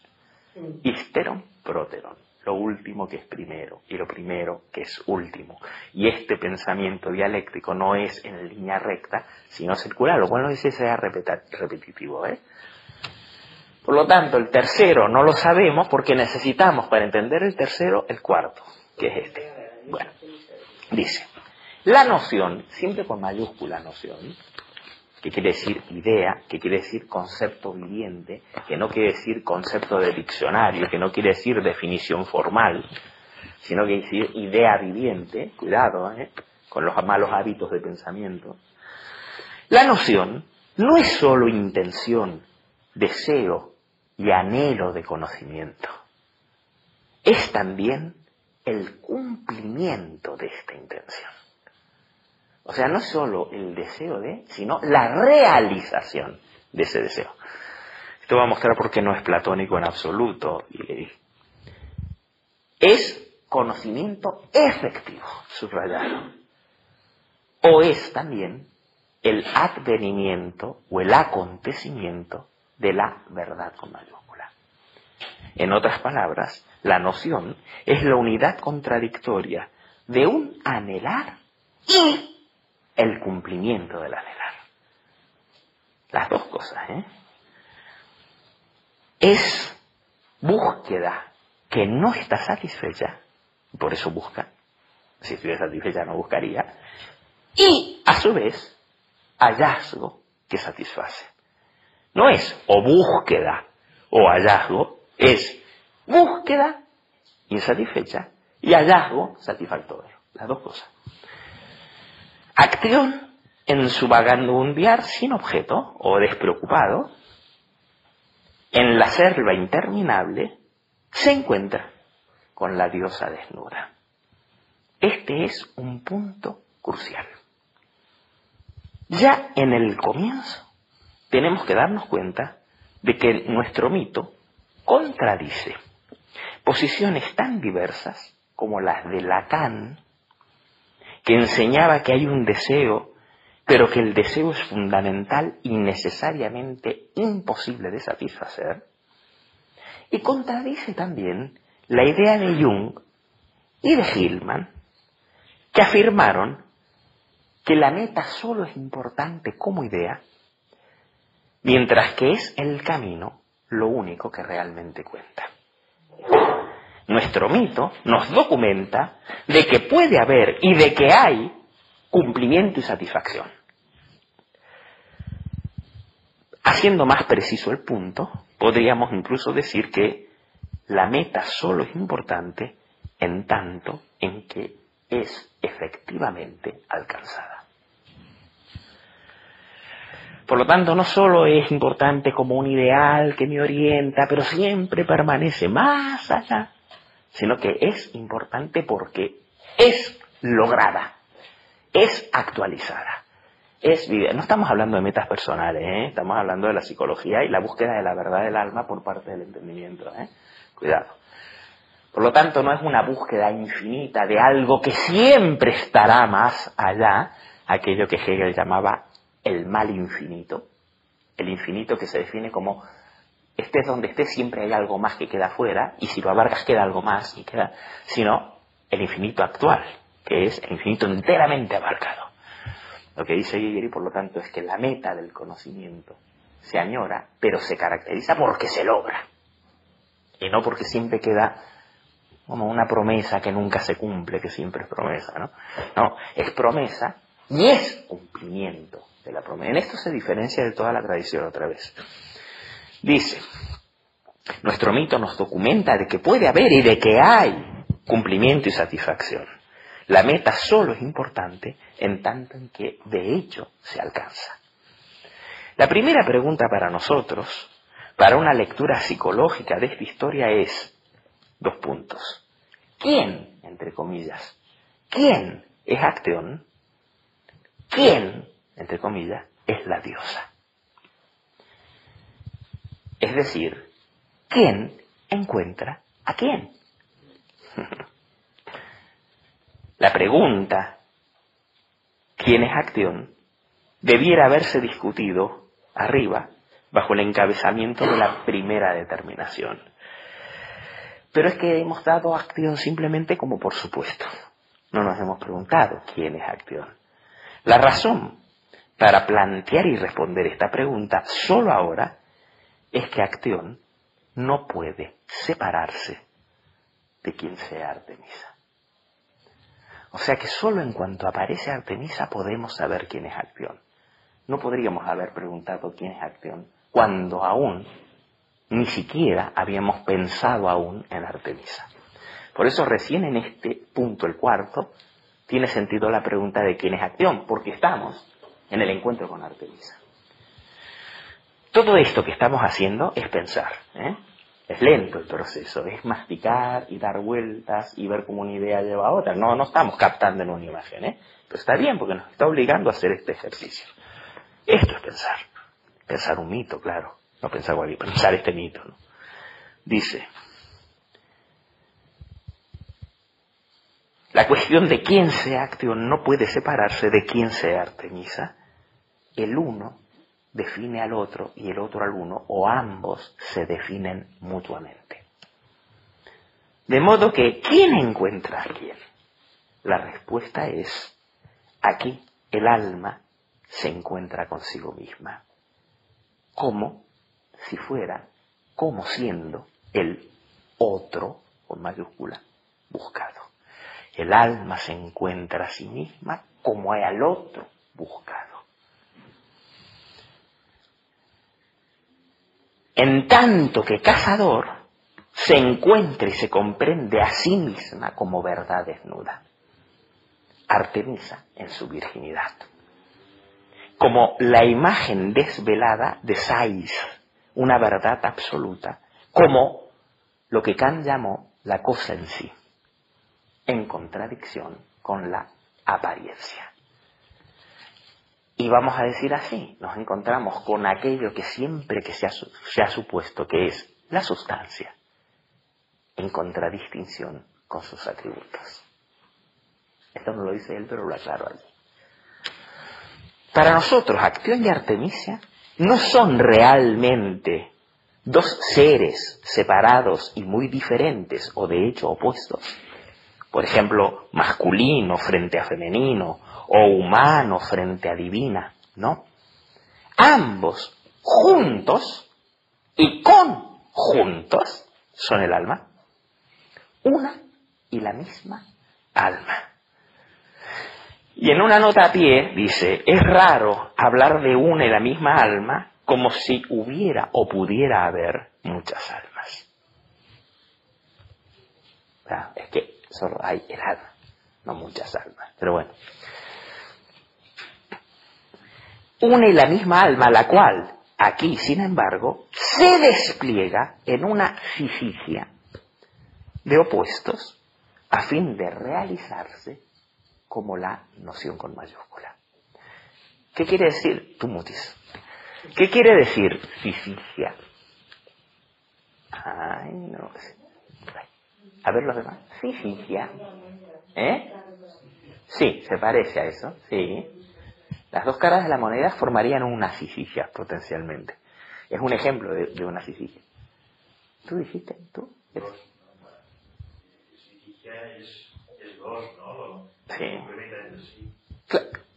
Bueno, otra manera de decirlo. Pero es más, la fisicia es una noción que Jung reintroduce y que es fundamental en la psicología de Jung, pero fundamental. ¿Ves cómo Jung no es las 4 tonterías que no sabemos de memoria, ya somos jungianos? No lo es, ¿no? Fisicia es un concepto fundamental en el pensamiento de Jung y tiene que ver con las polaridades, las parejas divinas que se complementan y forman una unidad, como Zeus y Hera, Ares y Afrodita, Apolo y Artemisa. No son dos parejas cualesquiera, no es una pareja de dos dioses, no, es una pareja de dos dioses que se complementan de tal manera que entre los dos forman una totalidad. ¿Sí? Por lo tanto, Venus y Marte forman una polaridad. Y cualquiera que comprenda sus símbolos astrológicos verá que son exactamente opuestos, sí, pero exactamente complementarios. Apolo y Artemisa, ¿sí? El Sol y la Luna. No es el Sol y Mercurio. No, es el Sol y la Luna que forman una de estas parejas. Por lo tanto, las fisias sí son los pares de opuestos en tanto que esos dos opuestos forman una unidad de tal manera que el uno no podría ser entendido sin el otro, ni el otro sin el primero. Pretender entender al Sol sin la Luna es tan absurdo como pretender entender la Luna sin el Sol. Se necesitan mutuamente porque la idea, lo que hicimos Adler ya lo sabemos, no es ni Sol o Luna, sino unidad Sol-Luna. Esa unidad Sol-Luna tiene dos caras, la de Sol o la de Luna. Bueno, es lo mismo, ¿no? Por lo tanto, no hay nada inocente en Gigerich. Gigerich está todo el tiempo reelaborando el pensamiento de Jung. Todo el tiempo. Claro que esto lo advierte el entendimiento preparado. o el lector advertido, digamos. Es decir, no, uno piensa de, bueno, si sigue una palabra que usa porque sí, no, la usa porque está hablando de un tema fundamental en la psicología analítica. Entonces dice, ambos, Actión y Artemisa, son el alma, una y la misma alma, que aquí, sin embargo, se despliega a sí mismo en una sinergia de opuestos a fin de realizarse a sí misma como la idea. Es decir, no llegaremos a la noción de alma si esto que es el alma no se despliega en una sinergia de opuestos, porque no será ni lo uno ni lo otro, sino el despliegue en lo uno y lo otro, y solo así entenderemos la noción. La noción no es una definición vacía, es movimiento, es el despliegue de la contradicción. Y estamos hablando de pensamiento dialéctico todo el tiempo, no pensamiento formal. Entonces dice, el alma no es uno con mayúscula, del mismo modo en que imaginamos que las cosas son uno con mayúscula. No es doble, ni tampoco es múltiple. Fíjense, el alma no es uno con mayúscula, ni es doble, ni es múltiple. Otra vez el entendimiento común ya se queda así. ¿Pero cómo? Si no es uno, es múltiple, es doble, pero tiene que ser uno. ¿Cómo me dice que no es esto, no es esto, no es esto? Entonces no es nada en absoluto. Entonces él dice, no. El alma no es ni doble ni múltiple, sino que es autorrelación como tal. Aquí llegamos a una idea difícil. Autorrelación como tal. Autorrelación como tal ha de sugerir que estamos hablando aquí de una estructura lógica y no de un comportamiento psicológico empírico. No estamos hablando de mi relacionarme conmigo mismo. Claro, porque si hablo de mi relación conmigo mismo, está claro que primero existo yo. Y luego yo me relaciono conmigo mismo. De tal manera que la relación es posterior a aquello que entra. Pero en el caso del alma, no hay un algo que es y luego se relaciona, sino que solo hay el relacionarse. Y es en este relacionarse que brotan los polos. No es que haya polos que entran en relación, sino que hay relación lógica, evidentemente, no física, relación en la cual aparecen los polos. Otra vez, esto no se puede imaginar, solo se puede pensar y vamos a ver cómo lo piensa. El alma es ella misma autorrelación y como tal como acentuamos antes, es la unidad ¿de qué? De unidad y de diferencia. O, que lo cual es lo mismo, vida lógica. Nuestro mito es aquel momento arquetipal en la vida lógica del alma, aquel momento en la formación, transformación y recreación eterna de la mente. Frase de Jung, famosa. Es la frase con la que Jung define el anima mundi en recuerdos, sueños y pensamientos. ¿Y cómo no la define? Bueno, la presenta. Son sus palabras textuales.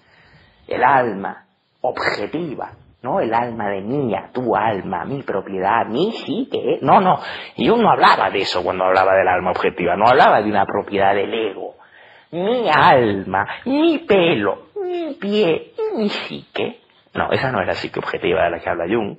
Para nada. Pero eso es de lo que hablan muchos supuestos jungianos, que han hecho del alma una cosa del yo, y que han hecho del sí mismo un lujo del yo, y que han hecho de la individuación algo que yo hago y yo consigo porque yo me individuo.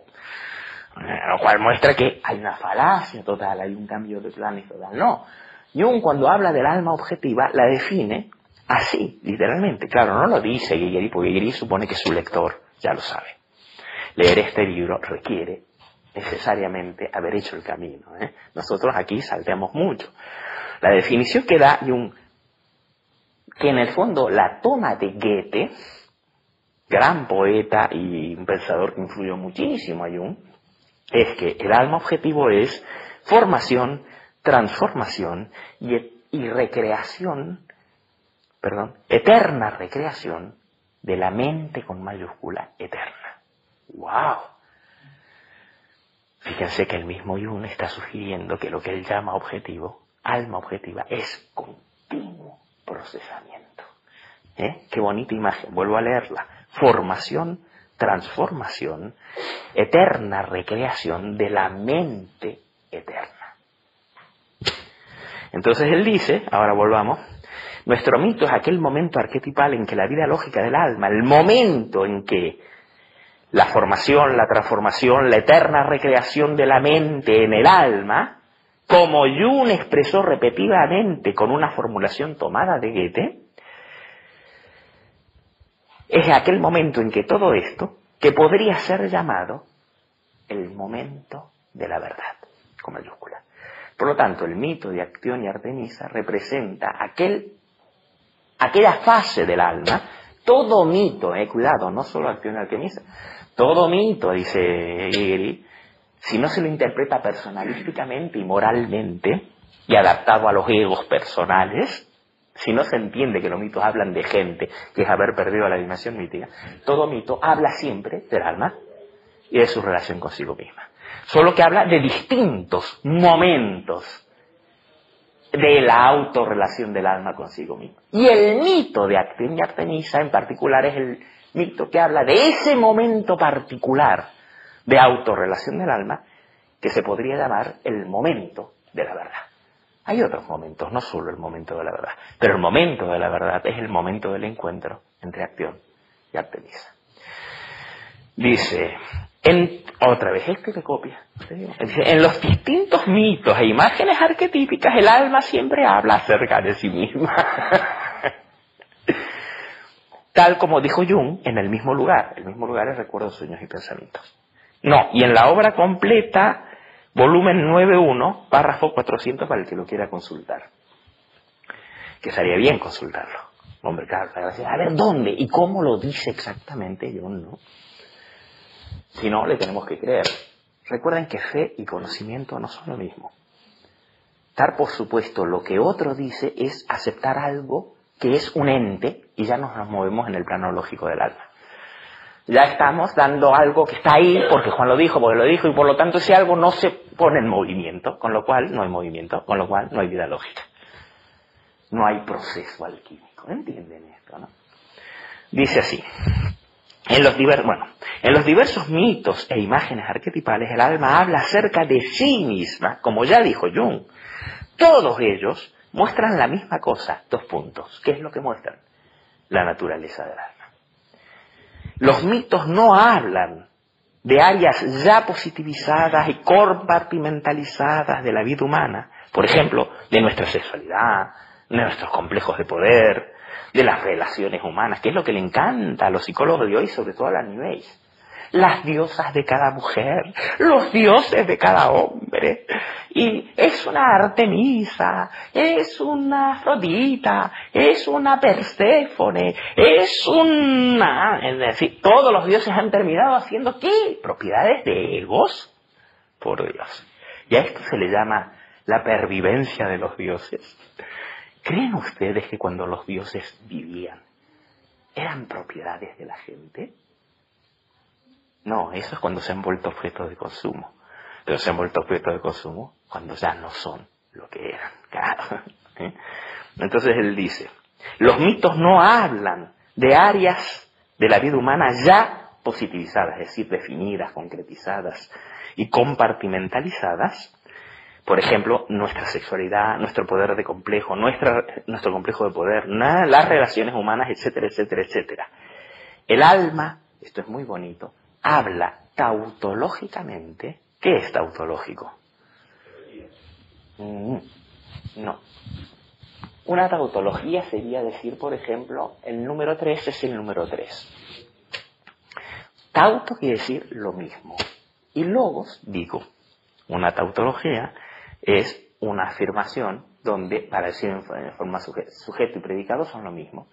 Y por lo tanto, siempre dice lo mismo. No es como cuando dice Juan no viene. Si digo Juan, es una tautología. Pero si digo Juan está enfermo, no, porque añado una información que no tenía. Puedo decir que Juan es Juan, bueno, al decir Juan ya lo sabía. Una tautología quiere decir que siempre dice lo mismo. Y aquí tautología está usado muy positivamente, no como una banalidad. Es decir, que todo mito es el alma hablando de sí misma. En este sentido, ¿cómo habla? Tautológicamente, contando lo que ella ya es. Dice así: el alma habla tautológicamente sobre sí misma, sobre su siempre igual, Selbstsein, difícil de traducir, Selbstsein, naturaleza. Despliega la lógica de su naturaleza como alma. Pero desplegar la lógica de el alma es desplegar ¿qué? La psicología. Es decir, el alma tautológicamente habla de sí misma, de su misma naturaleza, despliega la lógica de su naturaleza como alma, o, psicología. ¿Qué es psicología? Es el alma hablando de sí misma. Por lo menos para él. ¿Qué es psicología? Nada que ver con descripciones de gentes, ni de problemas de gente, ni de tipos de gente. Todo eso es antropología, sociología, crítica cultural, chismografía, artículo de venta periodística en revistas como estas revistas femeninas que venden mucho, de los chicos son así, las chicas son así. Pero eso no es el alma hablando de sí misma. Esas son las banalidades de cada momento, de cada convención y de cada cultura. O cosas que se podrían llamar enunciados sociológicos que habría que probar. Habría que probar si los hombres son mentales y las mujeres son emocionales. Una chorrada que esto no le toca a la psicología, sin ninguna duda. No la psicología entendida como el alma hablando de sí misma y no dando, por supuesto, nada fuera de ella. Para la psicología no hay hombres, para la psicología no hay mujeres, para la psicología no hay átomos, para la psicología solo hay alma. Y es esa percepción donde lo otro no existe. De la misma manera que para la física no hay hombres, no hay mujeres, no hay caballos, y hay elefantes, hay átomos.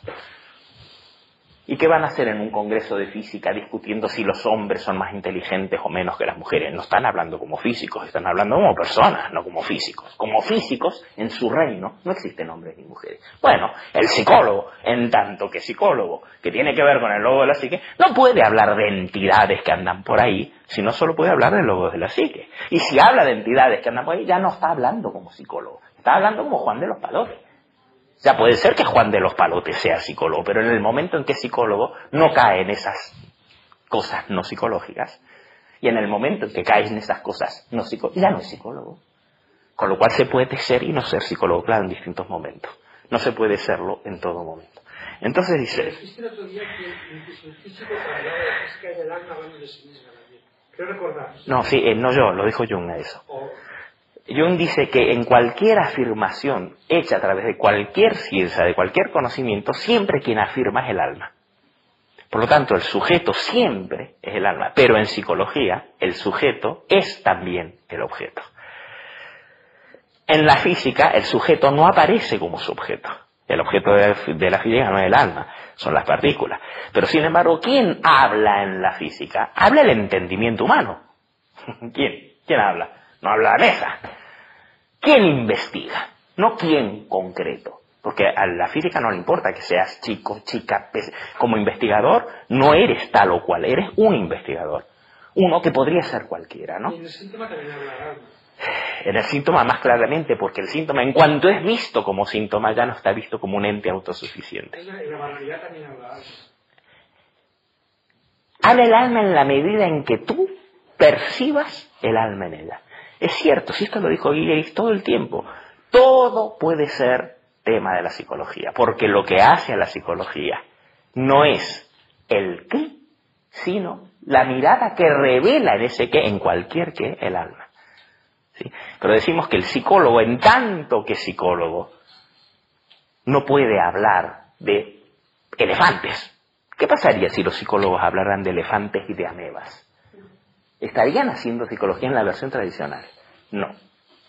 Pero es cierto que alguien que hable de amebas sin saberlo a través suyo, uno puede entender en ese lenguaje, que en ese lenguaje el alma habla de sí misma, pero sin saber qué es el alma y sin saber que habla de sí misma. Y hay una diferencia con la psicología como la enuncia él. La psicología, en tanto que disciplina, es la búsqueda por parte del alma de la verdad del alma. No la búsqueda por parte del alma de las circunstancias concretas, sino la búsqueda del Mercurio aprisionado en la circunstancia concreta. Podemos decir, Mercurio se busca a sí mismo. ¿Entiendes esto? No sé cuál era la objeción. No, cuando a veces no sé, percibo como haces una separación muy tajante, que la banalidad, que cuando, o sea, como que si allá estuviera el alma hablando a sí misma también, como si no fuera un síntoma. Lo vamos a leer, pronto lo va a mencionar. Pronto lo va a mencionar. Ten cuidado en hacer de que en todo enunciado puede advertirse al alma hablando de sí mismo, a decir que, por lo tanto, todo enunciado es igual. No, claro, no es lo mismo, ¿cierto? Por lo tanto, en todo enunciado puede advertirse una dimensión del alma si la aproximación es psicológica. Y por lo tanto, la aproximación psicológica no ve en ese enunciado una afirmación acerca de elefantes, ni acerca de mujeres, ni acerca de hombres, y por lo tanto no se enrolla a discutir que sean los hombres, sino que ve en esa afirmación un alma que aún no se ha reconocido como alma, porque no habla del alma literalmente, habla de hombres y de mujeres. Como en el síntoma, hay alma que aún no se ha liberado en tanto que alma. El psicólogo, en cambio, es aquel que habla del alma en tanto que alma, no del alma en tanto que mujeres, caballos, perros, economía, no, habla del alma. Si se dedica a hablar solo de caballos en términos de habla de positividad, y en tanto se mueve en el terreno de la positividad, no es el logos de la psique. Creo que esto no tendría que traerle dificultad. Pero si decimos, si habla del alma es psicología, si no habla del alma no es psicología, hay que tener ojo. ¿En qué sentido habla del alma? Habla del alma psicológicamente y por lo tanto el alma se hace explícita en el tema, o habla del alma sin saber que habla del alma, no psicológicamente, y entonces habla de cosas concretas sin advertir que colado en ello está la dimensión del alma. Un psicólogo que habla de los problemas de las mujeres y de las mujeres no está hablando como psicólogo, porque no está viendo el alma en la cuestión, está viendo cosas de hombres y de mujeres. Y cosas de hombres y de mujeres son cosas sociológicas, cosas de género, pero no son cosas del alma. ¿Qué dice el alma de sí misma en una psicología que habla de hombres y mujeres? No hablamos ya de psicólogo concreto. No. ¿Qué dice el alma de sí misma? Aunque sea un decir aún no explícito, pero ¿qué dice el alma de sí misma en estos síntomas? Sí, pero entonces no es una psicología. No hay una psicología que hable de hombres y de mujeres. Porque si habla de hombres y de mujeres, estamos hablando de esa perspectiva, ya no es psicología. Sí, como vamos a decir, también podemos ver que en la física y en la filosofía y en la química, inadvertidamente, hay afirmaciones del alma, pero no en tanto que alma. En los medios también, y en la política también, pero el psicólogo se ha de ocupar de la política en tanto que política no. Si se mete a discutir de política, cosa que puede hacer perfectamente, no la está haciendo como psicólogo. Entonces, ¿en qué momento el psicólogo se acaba de la política? Nunca se ocupa del alma, que puede venir revestida de política, pero no se ocupa de política, se ocupa del alma en ese cuestionamiento. Si empieza a discutir de política, ya no está haciendo psicología. ¿Entiendan la diferencia? Sigo. Va a hablar de esto, tengan paciencia. Dice, me he perdido. Sí, el alma habla tautológicamente acerca de sí, de su propia naturaleza, despliega la lógica de su naturaleza en tanto que alma o psicología. Pero en tanto, aquí está, que el alma no es un tipo de, entre comillas, cosa, y esto se lo tienen que machacar, el alma no es una cosa, el alma no es una cosa, cada vez que digo una cosa, ¿qué me está pasando? Sí, porque en cuanto haga así, ya han hecho una cosa del alma. Seguro. Al no pensar, los hábitos no cambian. Ustedes pueden venir aquí y tener experiencias, pero salen iguales que como entraron. Solo cuando haya habido entendimiento no saldrán como han entrado. Entonces todo abarca, pero hasta tanto, no pasa nada. Han venido, han oído, han sentido, y han salido igual que cuando han entrado, con una experiencia más en el bolsillo. Pero intocados en tanto idea. Solo entendiendo en esto, entonces ya está. No hace falta que metan nada de fuera. Ha ocurrido. Se ha producido un salto. ¿Se entiende? Pero bueno, tienen que, entre tanto, sea una cosa que me repito y me digo, ojo con los hábitos, porque se recae en lo mismo, no ha pasado nada. Dice, pero en tanto que el alma no es un tipo de cosa, no es nada positivo, sino que es vida lógica, tiene que desplegar su naturaleza plena en muchos mitos e imágenes. Cada uno presentando la misma naturaleza del alma, tal como aparece en uno u otro de los momentos de su vida lógica y desde la perspectiva de cada uno de esos momentos. O sea, es la misma, pero tal como aparece en el momento del encuentro con la verdad. Por lo tanto, en cada mito es la misma alma, pero percibida desde ese momento y tal como en ese momento se revela. Por lo tanto, es la misma, pero no es la misma. Volvemos a algo que no se puede imaginar. Es la misma, pero no es la misma. Es la misma, sí, pero percibida en otro momento desde otra perspectiva. Por lo tanto, es otro mito, sí, pero habla de lo mismo. Sí, pero no dice lo mismo que el otro. Cada mito habla de lo mismo, pero sin embargo no habla de lo mismo. Porque el mito de Acteón Artemisa no es el mito de Semele y Zeus. El mito de Semele y Zeus es el mito de la alma, pero no es Acteón Artemisa. Hablan de lo mismo, pero no hablan de lo mismo. Sí, hablan de lo mismo y no de lo mismo. El poder pensar la unidad de esta unidad y de su diferencia es entrar en el reino del pensamiento. Ver que son lo mismo, pero que no son lo mismo. Si ves que son lo mismo, pero no ves la diferencia, no has visto nada. Si ves que son distintos, pero no ves la mismidad, no has visto nada. Solo en la unidad que ve lo mismo y lo diferente está vivo el pensamiento. Insisto. Déjenme terminar porque hablamos de los mitos y terminamos. Es una mención muy cortita. Dice, cualquier momento arquetipal de la vida lógica del alma despliega toda la verdad acerca de la naturaleza del alma. Sin embargo, tal como está subrayada desde el punto de vista, desde ese momento particular. Es toda la verdad, pero desde este punto. No es que un mito cuenta un trocito de la verdad del alma y otro trocito de la verdad del alma, tal que sumando los mitos tengo toda la verdad del alma, se muestra toda la verdad, sino en cada mito está toda la verdad del alma, pero desde esta perspectiva. No necesito sumar todos los mitos, sino en cada mito está toda, pero está toda particularizada desde una perspectiva. Lo universal siempre, si es real, se da en lo singular. Pero si lo quiero ver toda como toda y no particularizada, entonces no hay nada en absoluto. Volvemos a que el esto es fundamental. Sin esto no hay nada. El todo es esto. Pero el todo que no es ni esto, ni aquello, ni ello, porque lo es todo, no es nada. Captan esto, ¿eh? Es fundamental. Mario. Entonces dice, el momento de la verdad es aquel que es el momento de nuestro mito, es el momento arquetipal en que, además de mostrar toda la verdad del alma, también muestra esta verdad desde el punto de vista particular del alma en tanto que verdad absoluta, o en tanto que conocimiento pleno y realizado de la noción con mayúscula. El alma, y esto es lo que quería leer para acabar, tiene muchos otros momentos desde dentro de los cuales la verdad de toda su naturaleza se retrata. Es decir, el alma tiene muchos otros momentos desde dentro de los cuales se describe y se relata la verdad entera de su naturaleza. Y estos otros momentos pueden ser 2 puntos, con esto acabamos, para que vean que hay muchos mitos, no uno, pero la verdad está entera en cada uno de ellos. 2 puntos. Por ejemplo, aparte del momento en que el alma se revela como el descubrimiento de la verdad y por lo tanto el momento de su verdad absoluta como noción, aparte de ese, que es Acteón y Artemisa, tenemos, por ejemplo, 2 puntos.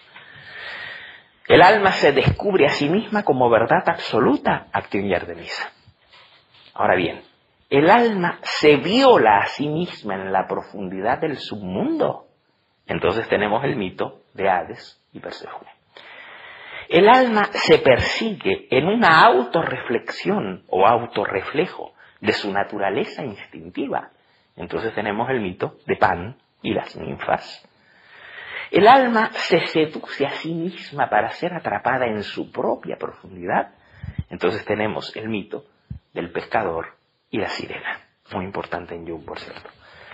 El alma se ata voluntariamente a sí misma al mástil del barco a fin de experimentarse como absolutamente irresistible, como encanto embrujador.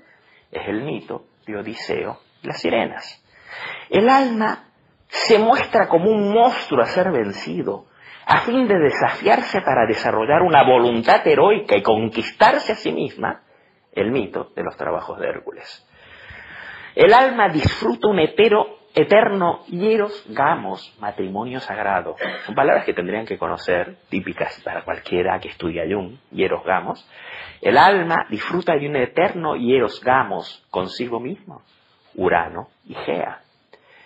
El alma interrumpe cruelmente su propio hieros gamos consigo misma, el mito de Cronos, usando su, ¿cómo se llama? Su guadaña terriblemente afilada sobre Urano. El alma festeja su propia autoperfección. Fíjense cuántos momentos hay. Y en cada uno está, y hay infinitos, no se pueden contar, no se pueden numerar. Festeja su autoperfección. Entonces el mito de la pareja divina, por ejemplo, Zeus y Hera. El alma se deleita en su propio complemento. Los mitos de la belleza y la guerra de Afrodita y de Ares. El alma entra en una relación incestuosa y prohibida consigo misma para así abrirse a la dimensión de la trascendencia para sí misma. El Mysterium Conjunctionis, el nacimiento del niño del alma en el Rosarium. Los que sepan de Jung saben de qué hablo y los que no, lo tienen que averiguar. No pueden estar aquí si no lo averiguan, no pueden seguir. El alma se impregna, se concibe y se reproduce a sí misma. Este es el mito, por ejemplo, de Zeus y Semele, o Danae, o Almene. El alma se sacude violentamente y se penetra a sí mismo. El mito de Poseidón y Gea. El alma se pierde y se recupera, pero solo como pérdida irrecuperable para sí misma. En otras palabras, como superada. Vuelvo a insistir, aquel momento en que el alma se pierde y se recupera, pero solo como irrecuperablemente perdida para sí misma. O sea que se recupera solo como momento sublimado. Se recupera como lo que fue, pero ya no puede volver a ser. Otro momento fundamental del alma. ¿En qué mito está esto? Pues en el mito de Orfeo el poeta y Eurídice. Otro momento posible, el alma se enfrenta con su propia superación. Su propia capacidad de superarse, es muy difícil traducir esto, y se sacude a sí misma para salir de su autocontención inocente, el mito de Barba Azul y su mujer. Fíjense y estos son unos cuantos posibles, evidentemente son infinitos, mitos son incontables, pero él pone de ejemplo como en cada mito el alma habla de sí misma enteramente, pero solo desde una perspectiva. Los vuelvo a repetir y con esto de atrás para adelante. Aquel momento en que el alma se enfrenta con su propia capacidad de superarse y se sacude a sí misma para salirse de su autocontención inocente. Dicho de otra manera, lo disfrutarán los que entiendan el momento en que el ánima se transforma en ánimos. El momento en que el ánima se descubre como potencial animus y por lo tanto pasa a otro nivel. Ese es el mito de Barba Azul y su mujer. Usted sabe que Barba Azul era el asesino que mataba a todas sus esposas, ¿no?